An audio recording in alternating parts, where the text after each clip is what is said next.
കഴിഞ്ഞാൽ എന്തുകൊണ്ടാണ് ഞങ്ങൾക്ക് അപസ്മാര രോഗിയെ സുഖപ്പെടുത്താൻ കഴിയാതിരുന്നത് എന്തുകൊണ്ടാണെന്ന് ചോദിക്കുമ്പോൾ പറയും കഴിയാതിരിക്കേണ്ട കാര്യമില്ല, എല്ലാം കഴിയും. പിന്നെ നിങ്ങൾക്ക് എന്തുകൊണ്ട് കഴിഞ്ഞില്ല എന്ന് വെച്ച് കഴിഞ്ഞാൽ അത് വീട്ടിൽ താക്കോല് പോയതിന് പള്ളിമുറ്റത്തൊന്ന് അന്വേഷിക്കുന്നതായി പറഞ്ഞിട്ടില്ലേ. എന്ന് വെച്ചാൽ നിങ്ങളുടെ പ്രശ്നമാണത്. കാരണം നിങ്ങൾക്ക് വിശ്വാസമില്ലായ്മ കൊണ്ട് തന്നെ. അതിനപ്പോൾ ഉത്തരം അണ്ടർസ്റ്റുഡാണ്. എന്തുകൊണ്ടാണ് ഞങ്ങൾ താപോലോട്ട് കൊണ്ടുപോകാഞ്ഞതെന്ന് ചോദിച്ചു കഴിഞ്ഞാൽ ഇതാണ് ഉത്തരം. ആ അപസ്മാര രോഗിയിലൂടെ കർത്താവ് ഉത്തരം കൊടുക്കുകയാണ്. എന്താണ്? വിശ്വാസമുള്ളവനാണ് പ്രാർത്ഥിക്കാൻ പോയിട്ട് കാര്യമുള്ളൂ. വിശ്വാസം ഇല്ലാത്തവൻ താഴെ നിന്നാൽ മതി. അപ്പോസ്തലന്മാർക്ക് 2 ഉത്തരവാണ് കിട്ടിയിരിക്കണത്. എന്താണെന്നറിയാമോ? ഇവരുടെ പ്രശ്നം എന്തായിരുന്നോ? എന്തുകൊണ്ട് യാക്കോബിനെയും യോഹന്നാനെയും പത്രോസിനെയും മാത്രം താപോലോട്ട് കൊണ്ടുപോയി? ഞങ്ങളെ എന്തുകൊണ്ട് തഴഞ്ഞു? അതാണ് ചോദ്യം.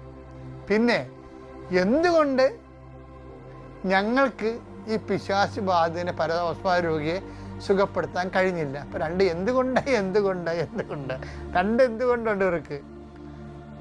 അതിന് ഈശോ പോലും ഉത്തരം കൊടുത്തായിരുന്നേ. അപസ്മാര രോഗിയുടെ അപ്പൻ്റെ പറയുമ്പോൾ വരികൾക്കിടയിൽ വായിക്കുമ്പോൾ ബോധമുള്ളവന് ഡിസേൺ ചെയ്യാൻ പറ്റും. എന്താ പറഞ്ഞത്? എന്താ ഈശോ പറയുന്നുണ്ട് അവിടെ? എന്താ പറഞ്ഞത്? ഈശോ പറഞ്ഞത് എന്താണ്? അതായത് കഴിയുമെങ്കിലെന്നോ വിശ്വസിക്കുന്നവനെ എല്ലാം സാധിക്കുമെന്ന്.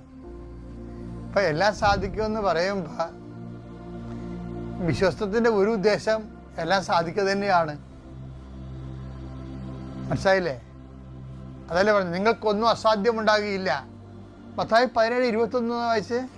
നിങ്ങൾക്ക് യാതൊന്നും അസാധ്യമായിരിക്കില്ല. കുമ്പുള്ള വചനം 17:20 മത്തായി. സത്യമായി ഞാൻ നിങ്ങളോട് പറയുന്നു, നിങ്ങൾക്ക് കടുകുമണിയോളം വിശ്വാസമുണ്ടെങ്കിൽ ഈ മലയോട് ഇവിടെ നിന്ന് മാറി മറ്റൊരു സ്ഥലത്തേക്ക് പോവുക എന്ന് പറഞ്ഞാൽ അത് മാറിപ്പോകും.